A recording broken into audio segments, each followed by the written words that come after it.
नमस्कार दोस्तों। आज अपने बहुत ही शानदार क्विज लेके आए हैं जो आपके नज़दीकी एग्जाम हैं उनके लिए बहुत ही इंपॉर्टेंट रहने वाली है।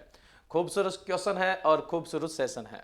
लेकिन उससे पहले मैं बता देता हूं, अभी जो यूट्यूब चैनल का नाम था वो पानीराम डाल था, अभी मैंने कर दिया BR डाल ऑनलाइन एग्रीकल्चर, क्योंकि जो हमारा ई प्लेटफॉर्म है यानी वेबसाइट है और जो एप्लीकेशन है वो ऑनलाइन एग्रीकल्चर के नाम से है, तो दोनों को एक तरह से कंबाइंड कर दिया, तो अब नाम होगा BR डाल ऑनलाइन एग्रीकल्चर। तो आप कभी भी सर्च करें तो आपकी सुविधा के लिए मैंने ये आपके साथ शेयर किया है। चलिए, आज के अपने इस खूबसूरत सेशन का सबसे पहला क्वेश्चन है। सिंपल क्वेश्चन है लेकिन बहुत बार पूछा जाने वाला क्वेश्चन है। क्वेश्चन है, which of the following species of honey bee is highly use for the pollination. निम्न में से कौन सी मधुमक्खी की प्रजाति परागण के लिए अत्यधिक उपयोगी है, यानी पॉलिनेशन के लिए सबसे बढ़िया जो बी है यानी मधुमक्खी है उसकी कौन सी जाति है वो पॉलिनेशन के लिए सबसे बेहतरीन है और सबसे शानदार है। ऑप्शन है आपके पास एपिस सिराना, जिसको हम एपिस सिराना इंडिका या फिर कई बार एपिस इंडिका भी बोल देते हैं। दूसरा है एपिस मेलिफेरा। एपिस मेलिफेरा के मामले में आप जानते होंगे कि एपिस मेलिफेरा पूरे वर्ल्ड के अंदर, पूरे विश्व में हनी प्रोडक्शन के लिए सबसे बढ़िया है।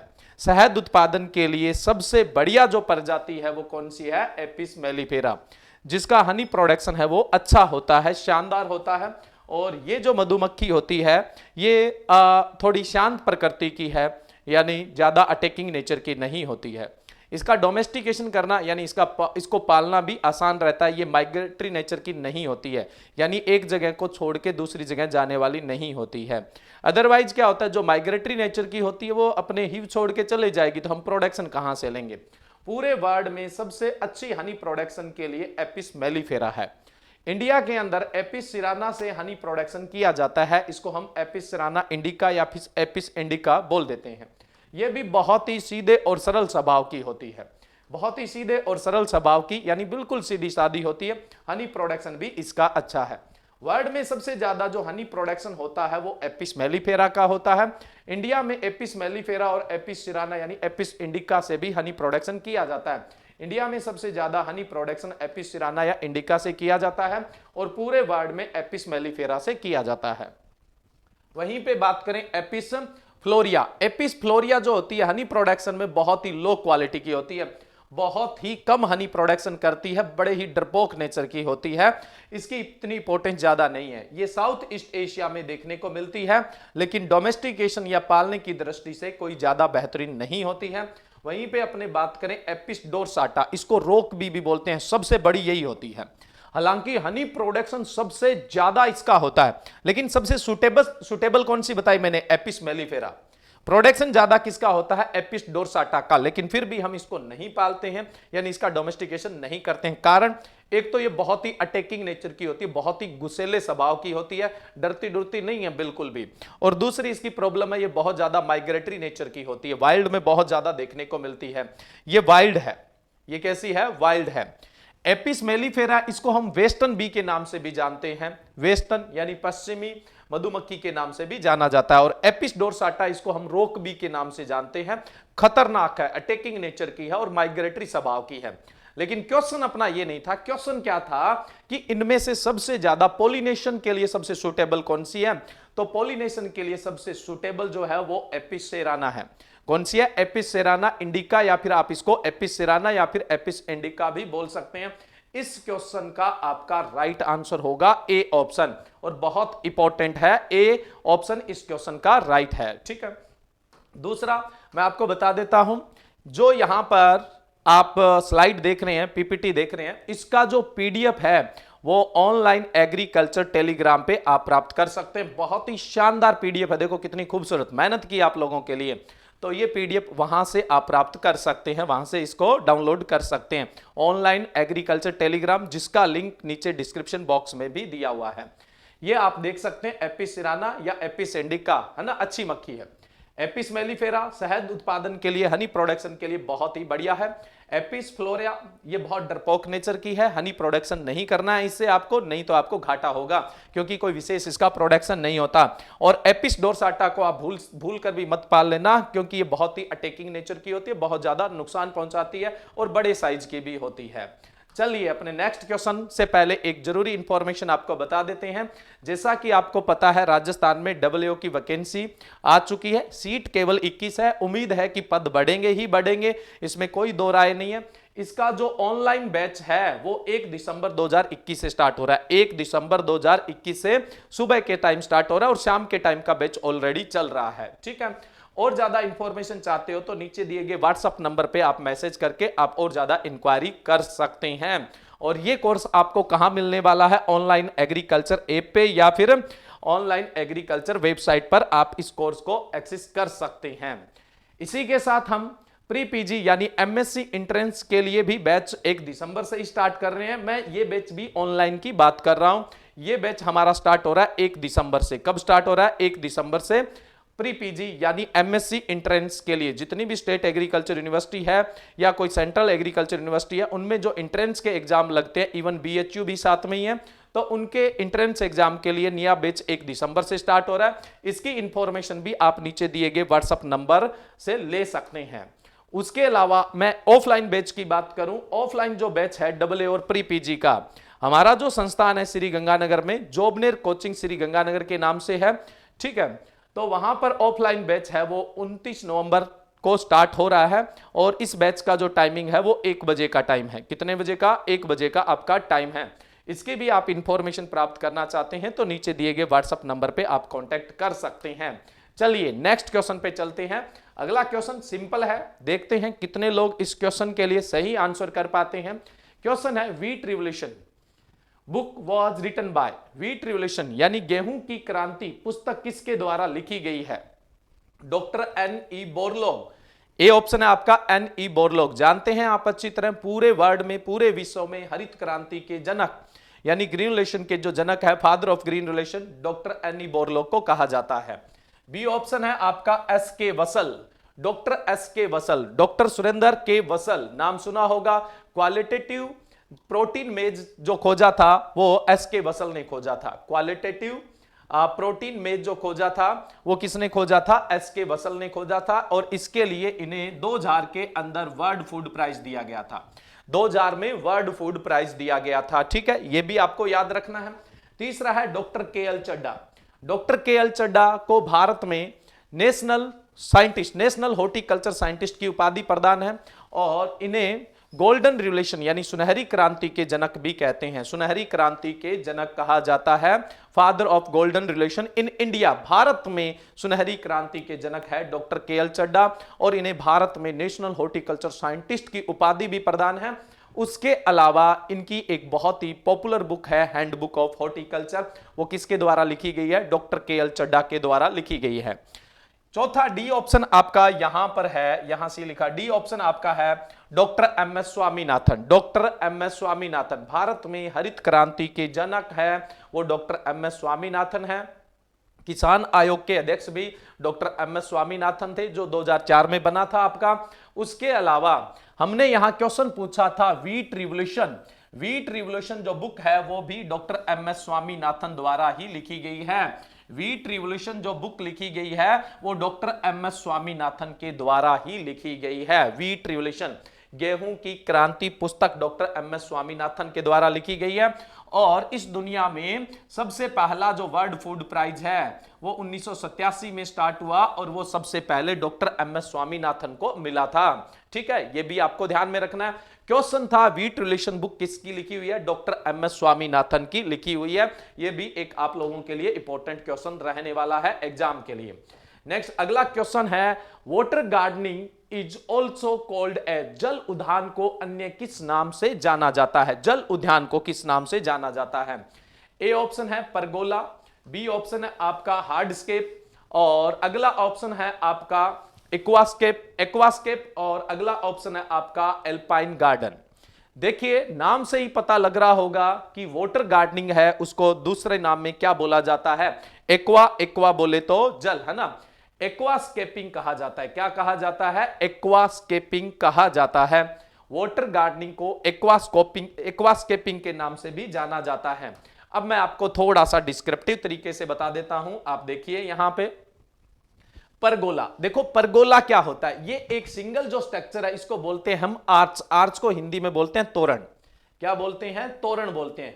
ये है अकेला आर्च। यहां देखो हमने कई सारे आर्च लगा दिए, तो सीरीज ऑफ आर्च यानी जो आर्च की श्रृंखला है, तोरण की श्रृंखला है, उसको क्या कहा जाता है? परगोला कहा जाता है। आपने देखा होगा कोई पाथ है या रोड है, उसके ऊपर हम इस तरह की डिजाइनिंग कर देते हैं, कई सारे आर्च बना के उस पे क्या है, क्लाइंबर या रेम्बलर चढ़ा देते हैं, तो उसको हम क्या कहते हैं? परगोला। परगोला सिंपल चीज है, सीरीज ऑफ आर्च यानी तोरण की श्रृंखलाओं को परगोला, और सिंगल स्ट्रक्चर को क्या कहा जाता है? आर्च। कई गेटों पे आपने देखा होगा सिर्फ आर्च बना होता है, तब हम अकेली यूनिट को आर्च बोलेंगे, और कई सारी सीरीज हो जाएगी आर्च की, तब उसको क्या बोला जाता है? परगोला बोला जाता है। बहुत इंपॉर्टेंट क्वेश्चन है ये। देखो हार्डस्केप्स, देखो हार्डस्केप का मतलब क्या होता है?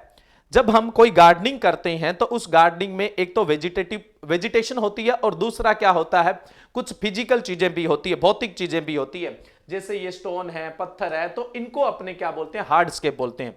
जो भी हमने स्टोन वगैरह, यहां कंक्रीट वगैरह, पत्थर वगैरह जो भी काम में लिए हुए हैं, उनको आप क्या बोलोगे? हार्डस्केप बोलोगे। तो ये हार्डस्केप होती है।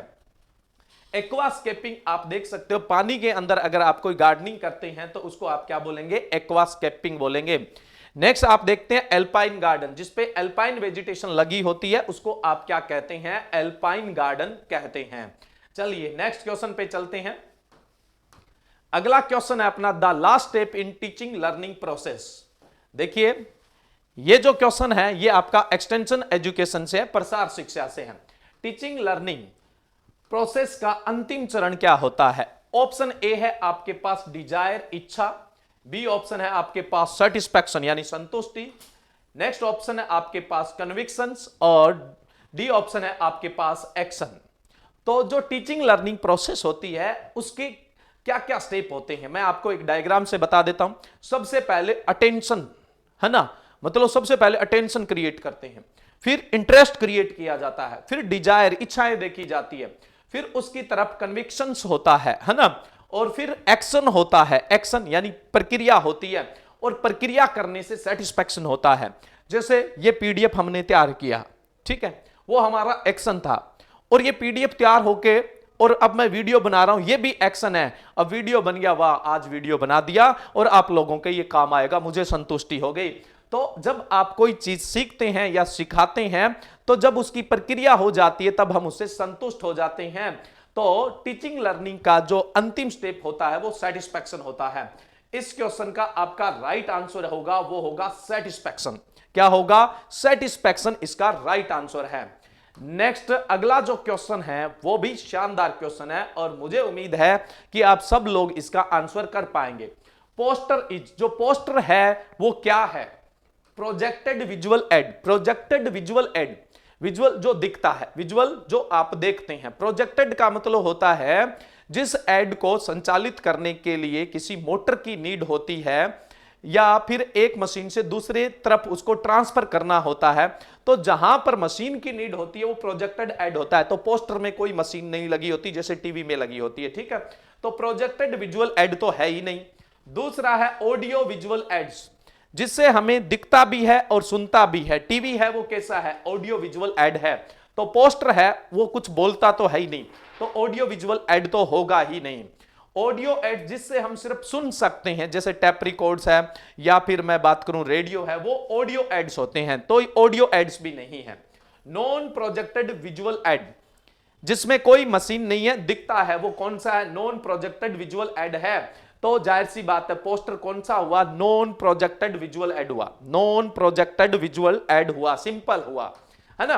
तो इसका राइट आंसर होगा non projected visual add.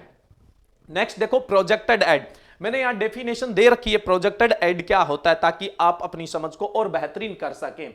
Hair projection is controlled by motor and electricity, यानी जब प्रोजेक्शन आप किसी चीज को दिखाते हैं तो उसका जो कंट्रोल है वो इलेक्ट्रिसिटी या किसी मोटर से कंट्रोल होता है, तो वो प्रोजेक्टेड एड है।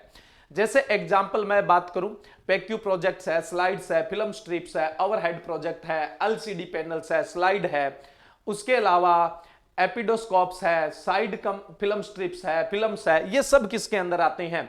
प्रोजेक्टेड एड्स के अंदर आते हैं। दूसरा नॉन प्रोजेक्टेड एड, यानी जिसको अपने किसी मशीन की या इलेक्ट्रिसिटी की कोई जरूरत नहीं होती है, जैसे कार्टून है, चार्ट है, कॉमिक्स है, डायग्राम है, फ्लैश कार्ड है, ग्राफ्स है, मैप्स है, फोटोग्राफ्स है, पिक्चर है, पोस्टर है, प्रिंटेड मटेरियल है, ब्लैक बोर्ड है, बुलेटिन बोर्ड्स है, फ्लैनल बोर्ड्स है, मैग्नेटिक बोर्ड्स है, डायग्राम है, मॉडल्स है, पपेट्स है और स्पेसिमेंस है। चलिए, ये तो मैंने आपको एग्जाम्पल बता दिए, लेकिन आप लोगों के लिए यहां पे मैं क्वेश्चन छोड़ के जा रहा हूं। अगर आप उसका आंसर देते हैं तो मुझे बहुत ज्यादा सेटिस्फैक्शन होगा। आप मुझे अभी देख रहे हैं, सुन रहे हैं, ये किस तरह का एड्स है, प्रोजेक्टेड, नॉन प्रोजेक्टेड, एक तो ये बात करनी है आपको इसमें, और दूसरी करनी है कि ये विजुअल है या ऑडियो है या ऑडियो विजुअल प्रोजेक्टेड एड है या audio visual non projected aid है। तो ये आपको कंप्लीट इसका आंसर देना है, ताकि मुझे पता लगे कि मैंने बहुत शॉर्ट में बताया, फिर भी आपको समझ में आया है या नहीं आया है। तो poster non projected visual add है, नॉन प्रोजेक्टेड विजुअल एड है, ठीक है, पोस्टर जो है। आप अभी ये लेक्चर देख रहे हैं तो आपके लिए किस तरह का एड्स होगा आपको बताना है, ठीक है। नेक्स्ट अगला क्वेश्चन है, formula of specific gravity of milk लिखना था, यहां पे क्वेश्चन पूरा नहीं लिखा। Formula of specific gravity of milk, जब दूध की अपने स्पेसिफिक ग्रेविटी मापते हैं तो उसका फॉर्मूला क्या है? दूध का अपेक्षिक घनत्व ज्ञात करने का सूत्र कौन सा है, फॉर्मूला कौन सा है? ए ऑप्शन दिया 1 + CLR बटा में 1000। CLR का फुल फॉर्म होता है करेक्ट लैक्टोमीटर रीडिंग। लैक्टोमीटर क्या होता है? दूध का अपेक्षित घनत्व मापने का जो यंत्र होता है उसको लैक्टोमीटर कहते हैं। तो CLR की फुल फॉर्म होती है correct lactometer reading. B option है 10 CLR divided by 1000। D option है, सी इधर लिख रखा है, कोई दिक्कत नहीं है, अपने तो ऑप्शन चलते हैं, 1 + CLR बटा 100। और डी ऑप्शन है 100 + CLR बटा 1000। तो बताइए इनमें से राइट आंसर कौन सा होगा? थोड़ा सा मैं आपको और भी यहां पे एक स्पेसिफिक चीज बताने वाला हूं। देखो 1 + CLR बटा 1000 है, ये ही दूध का अपेक्षित घनत्व ज्ञात करने का फॉर्मूला है। जब आप लैक्टोमीटर यूज करते हैं तो लैक्टोमीटर से जो रीडिंग आती है वो ऐसे आती है, जैसे 26 है, 27 है, 28 है, 29 है, 30 है, इस तरह से लैक्टोमीटर की रीडिंग आती है, ठीक है। अब क्या होता है, जो लैक्टोमीटर की रीडिंग होती है उसको करेक्ट करना होता है। क्यों करेक्ट करना होता है, उसके पीछे कारण क्या है? अगर आप 20 डिग्री सेल्सियस पर लैक्टोमीटर यूज करते हैं तब तो उसको करेक्शन करने की जरूरत नहीं है, या फिर आप 60 डिग्री फ़ारेनहाइट पे लैक्टोमीटर यूज करते हैं तब भी उसकी रीडिंग को करेक्ट करने की जरूरत नहीं है, वो अपने आप ही करेक्ट लैक्टोमीटर रीडिंग है।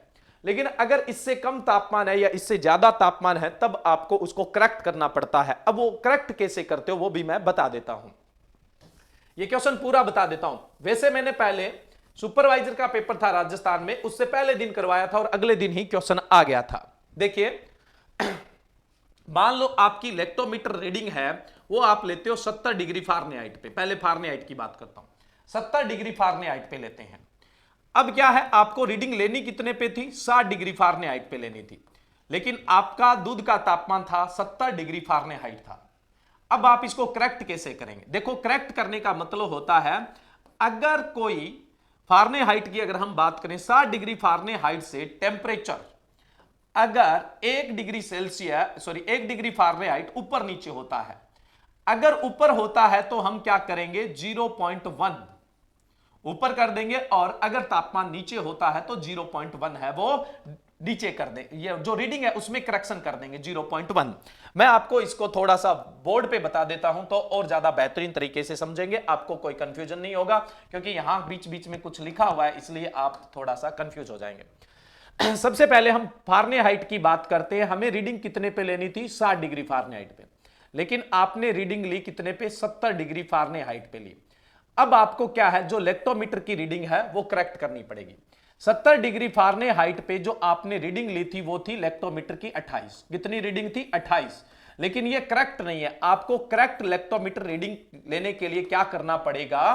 पहले तो फॉर्मूला देखो, अगर अपना दूध का जो तापमान है वो 1 डिग्री फ़ारेनहाइट बढ़ता या घटता है तो लैक्टोमीटर जो रीडिंग है उसमें आप कितना एडजस्ट करेंगे, आप उसमें एडजस्ट करेंगे प्लस माइनस 0.1।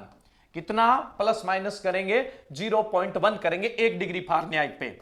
इसका मतलब है 10 डिग्री फारेनहाइट टेम्परेचर बढ़ने या घटने पर जो आप करेक्शन करेंगे वो प्लस माइनस 1 करेंगे। कितना करेक्शन करेंगे? प्लस माइनस है वो करेक्शन करेंगे। समझ रहे हो आप? कितना करेक्शन करेंगे? प्लस माइनस 1 करेक्शन करेंगे। क्लियर है यहां पे? अब देखो यहां प्लस माइनस का मतलब क्या है? 1 डिग्री फारेनहाइट बढ़ा तो आप 0.1 जोड़ देंगे। अगर आपका दूध का टेम्परेचर 1 डिग्री फारेनहाइट घटा तो आप लैक्टोमीटर रीडिंग में से 0.1 घटा देंगे। सिंपल चीज है। अगर दूध का तापमान 10 डिग्री फारेनहाइट बढ़ा तो जो लैक्टोमीटर रीडिंग है उसमें 1 जोड़ देंगे। अगर 10 डिग्री फारेनहाइट घटा तो लैक्टोमीटर रीडिंग के अंदर 1 माइनस कर देंगे। आपने लैक्टोमीटर रीडिंग 70 डिग्री फारेनहाइट पे ली है, जिस तापमान पे लेनी थी उससे 10 डिग्री फारेनहाइट ज्यादा पे ली है, 10 डिग्री फारेनहाइट ज्यादा पे ली है।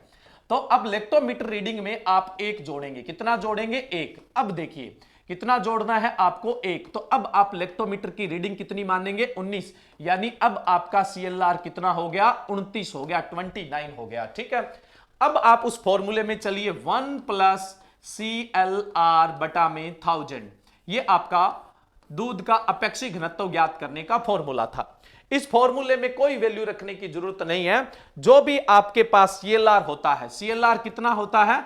जैसे मान लो 29 है तो आप क्या करेंगे? इसमें जस्ट इतना करेंगे, यहां लगाएंगे आप 0 और यहां लगाएंगे 1। कितना हो जाएगा? 1.029 हो जाएगा।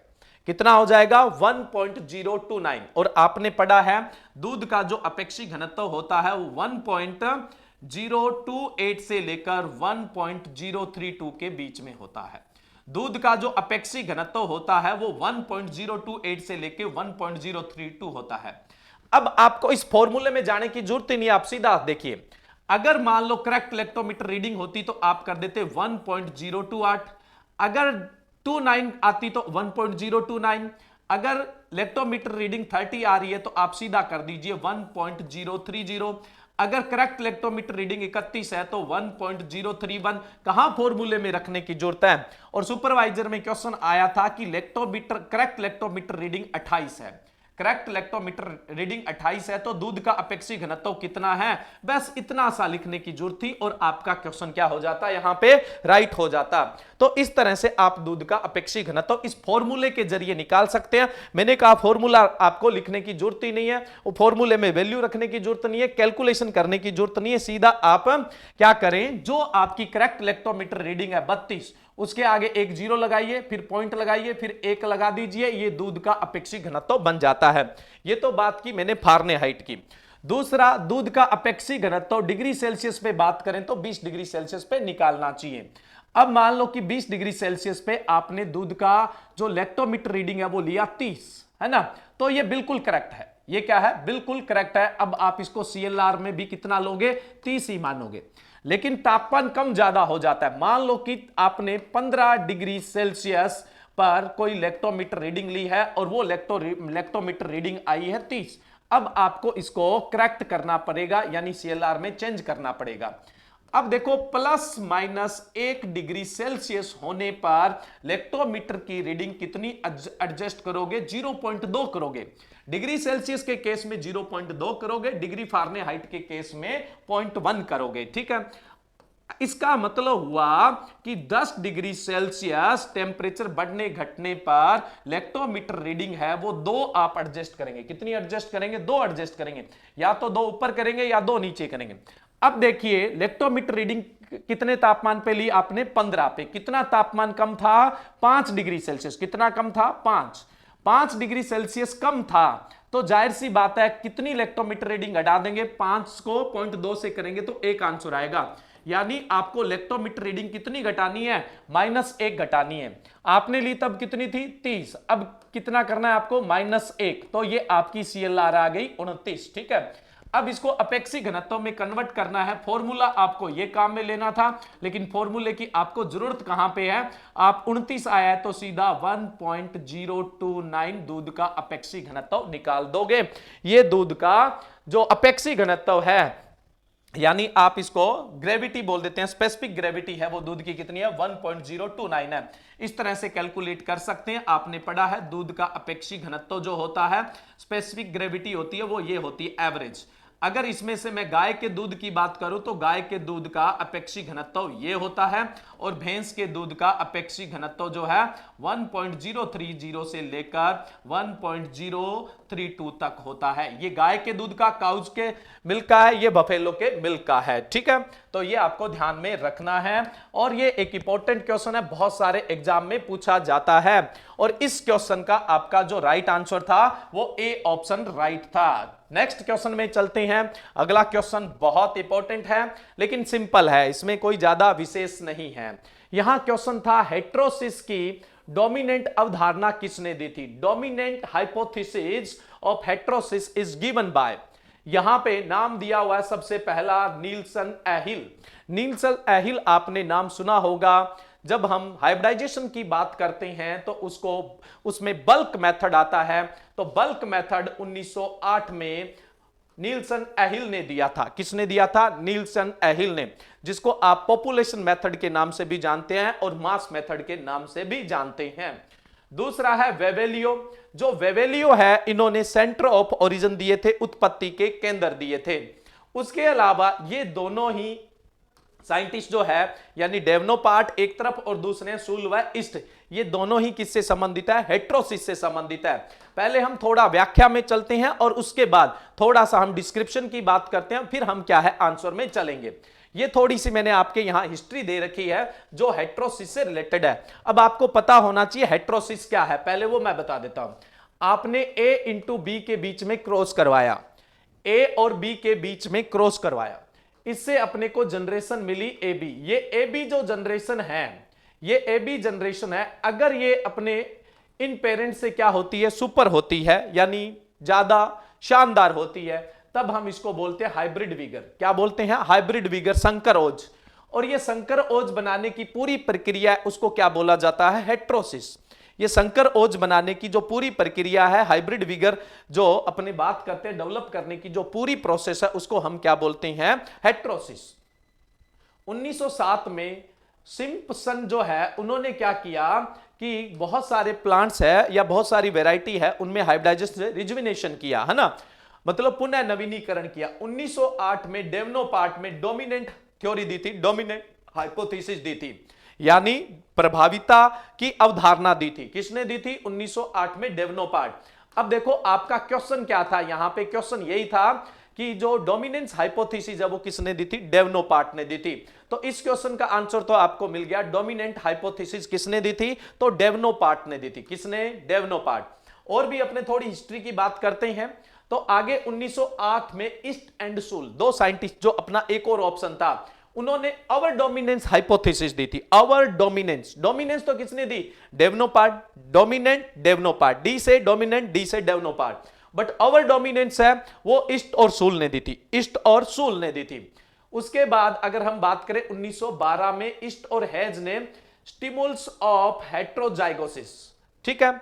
उसके बाद 1914 में हम बात करें सूल ने, इन्होंने हेटेरोसिस टर्म दी थी। ये बहुत इंपॉर्टेंट है, बहुत बार पूछा जाता है। हेटेरोसिस टर्म किसने दी थी? 1914 में सूल ने दी थी। किसने दी थी? सूल ने। 1918 में फिर बात करें जोन्स ने, इन्होंने क्या है? Practical utilization of heterosis. Heterosis जो है उसका प्रैक्टिकली यानी व्यवहारिक स्तर पर जो उपयोग किया था वो सबसे पहले जोन्स ने 1918 में किए थे। ये जितने भी मैंने यहां पे 6 हिस्ट्री के पॉइंट लिखे हैं, ये सारे के सारे इंपॉर्टेंट है, ये आपके एग्जाम में पूछे जाते हैं। ब्रीडिंग का एक खूबसूरत क्वेश्चन है ये। नेक्स्ट अगला भी हेटेरोसिस से मैंने क्वेश्चन लिया है ताकि हेटेरोसिस की थोड़ी सी समझ है वो आपकी क्लियर हो जाए। यदि संतति आसपास की सभी किस्मों से सर्वोत्तम है तो उसे कहते हैं if F1 is superior to all local variety then it is known as. तब अपने क्या बोलेंगे? देखो हमने हेटेरोसिस क्या बोला था वो देखने वाली बात है। हमने बोला कि जब हम ए और बी का क्रॉस करवा रहे हैं तो हमें ए बी जनरेशन मिल रही है। हमें क्या मिल रही है? A B generation. ए मान लो एक ऐसी जाति थी जो 20 क्विंटल पर हेक्टेयर का प्रोडक्शन दे रही थी और बी है वो 22 क्विंटल पर हेक्टेयर का प्रोडक्शन दे रही थी, ठीक है। अगर क्या है ए बी जो है ये मान लो कि ये प्रोडक्शन देती है 21.5 क्विंटल। कितना प्रोडक्शन देती है? 21.5 क्विंटल देती है। ठीक है, अब देखो यहां पे सुपीरियरिटी मिली है, लेकिन किससे मिली है? ए से। अगर हम इन दोनों का मीन निकालें, मीन वैल्यू निकालें, तो यहां पे मीन वैल्यू आएगी 21। इनका औसत जो है वो 21 क्विंटल पर हेक्टेयर है दोनों का, लेकिन इसका कितना है? 21.5। तो हम इसको बोलते हैं मिड पेरेंट हेट्रोसिस। क्या बोलते हैं? मिड पेरेंट हेट्रोसिस, यानी इनके औसत से सुपीरियर है। इनके औसत से क्या है? ये सुपीरियर है। लेकिन अगर इसका प्रोडक्शन होता 23 क्विंटल पर हेक्टेयर, कितना होता? 23 क्विंटल पर हेक्टेयर। ये बेटर पेरेंट से भी क्या है? सुपीरियर है। ये क्या होती? बेटर पेरेंट से भी सुपीरियर होती। तब हम इसको बोल देते बेटर पेरेंट हेट्रोसिस। क्या बोल देते हम? बेटर पेरेंट हेट्रोसिस बोल देते। लेकिन इसका प्रोडक्शन होता 26 क्विंटल पर हेक्टेयर, जो आसपास की और किसी अन्य किस्म में नहीं देखने को मिल रहा था, जो आसपास की किसी और वैरायटी में नहीं देखने को मिल रहा था। इसको हम बोलते हैं, क्या बोलेंगे इसको? जनरली अपने स्टैंडर्ड हेट्रोसिस। क्या बोलेंगे? Standard heterosis. क्वेश्चन भी क्या पूछा इन्होंने? यही तो पूछा है कि कोई हेट्रोसिस आती है जो आसपास की सभी किस्मों की तुलना से ज्यादा उत्पादन देती है, तो उसको स्टैंडर्ड हेट्रोसिस। दोनों के एवरेज से ज्यादा प्रोडक्शन देती है तो मिड पेरेंट हेट्रोसिस, और बेटर पेरेंट से ज्यादा प्रोडक्शन देती है तो बेटर पेरेंट हेट्रोसिस। बट यहां पे आपका राइट आंसर है स्टैंडर्ड हेट्रोसिस। कौन सा? Standard heterosis. अच्छे से आपको याद रखना है। नेक्स्ट है ब्लैक 47 इज रिलेटेड टू। ये ब्लैक 47 है, ये क्या है? किससे संबंधित है? आयरलैंड के अकाल से है। आयरलैंड का अकाल आपने सुना होगा 1845, वैसे 44 से स्टार्ट हो गया, 1845 में, मतलब रोग 1844 में स्टार्ट हो गया था। लेट ब्लाइट इन पोटैटो। आयरलैंड में आलू है, स्टेबल फूड था, मुख्य भोजन था। वहां पछेती झुलसा रोग यानी लेट ब्लाइट रोग आया, जिसका रोग कारक है फाइटोप्थोरा इंस्टेंस, जिसने आलू की पूरी फसल चौपट कर दी थी 1845 में, है ना। 1846 1847 तक पहुंचते पहुंचते ये बहुत भीषण रूप ले चुका था और 1 मिलियन से ज्यादा लोगों को मार चुका था, यानी 10 लाख से ज्यादा लोग मर चुके थे, और 1 मिलियन 1.5 मिलियन से ज्यादा लोग आयरलैंड को छोड़ के चले गए थे क्योंकि भूख मर रहे थे। क्या करते हैं ना, तो वो आयरिश फेमाइन था। बंगाल फेमाइन आप जानते ही हैं, धान के अंदर ब्राउन लीफ स्पॉट यानी भूरा पत्ती धब्बा रोग आने से धान की फसल चौपट हो गई। ये बात है 1943 की। उस समय बंगाल बहुत बड़ा था, आज का उड़ीसा, बांग्लादेश सभी बंगाल के अंदर आते थे। इसकी वजह से भी बहुत लोग मरे, 1-1.5 मिलियन के आसपास लोग मर गए और बहुत सारे बंगाल को छोड़ के चले गए थे। यह था धान के अंदर ब्राउन लीफ स्पॉट यानी भूरा पत्ती धब्बा रोग के कारण था, है ना। इसका जो रोग कारक है वो आपको कमेंट बॉक्स में बताना है कि जो बंगाल फेमाइन आया था वो कौन से रोग से आया, वो मैंने बता दिया, धान में भूरा पत्ती धब्बा रोग, है ना, brown leaf spot. Brown leaf spot है, उसका रोग कारक कौन सा था? बहुत बार मैंने पीछे की जो क्विज है उनके अंदर भी बताया था। एक क्वेश्चन, 2 क्वेश्चन में आज के लिए आपके लिए मैं छोड़ के जा रहा हूं। तो ब्राउन लीफ स्पॉट और पैडी यानी धान का भूरा पत्ती धब्बा रोग जो बंगाल के अकाल का कारण बना था, उसका रोग कारक क्या था? ठीक है, एक है फेमाइन इन सोमालिया। ये 1991-92 की बात है, वहां सूखा पड़ने से अकाल पड़ा और साथ साथ में वहां सिविल वार भी चल रहा था। इन 2 कारणों से वहां भूखमरी आई और बहुत सारे लोग मरे थे। ठीक है, तो इनमें से ब्लैक 47 किसको कहा गया? ब्लैक 47 आयरलैंड के अकाल को कहा गया। आयरिश फेमाइन की जो दुर्घटना थी, जो 47 का साल था, वो बहुत ही खतरनाक आयरलैंड के इतिहास का सबसे मतलब बेकार साल था, सबसे बर्बाद करने वाला साल था, जिसको याद करने से ही वहां के लोगों के रोंगटे खड़े हो जाते हैं क्योंकि भीषण त्रासदी थी। तो उसको ब्लैक 47 के नाम से जाना जाता है। 1847 के साल को, 18 से 47 जो साल है वो आयरिश फेमाइन यानी आयरलैंड के अकाल से संबंधित है, जिसे ब्लैक 47 कहते हैं, जो आलू के पछेती झुलसा रोग के कारण आया था। ये आपको याद रखना है, एक इंपॉर्टेंट क्वेश्चन है। तो आज के इस सेशन में ये सारे इंपॉर्टेंट क्वेश्चन जो आप लोगों के एग्जाम के लिए शानदार रहने वाले हैं। आपको ये सेशन कैसा लगा? अगर बेहतरीन लगा तो बिना किसी देरी करते हुए जितने भी आप एग्रीकल्चर के ग्रुप हैंडल करते हैं उन सब के अंदर शेयर करना आपकी ड्यूटी है, और मेरी ड्यूटी है आप लोगों के लिए शानदार शानदार क्वेश्चन लाना। तो आज के लिए इतना ही, मिलते हैं नेक्स्ट जोरदार सेशन के साथ। Thank you.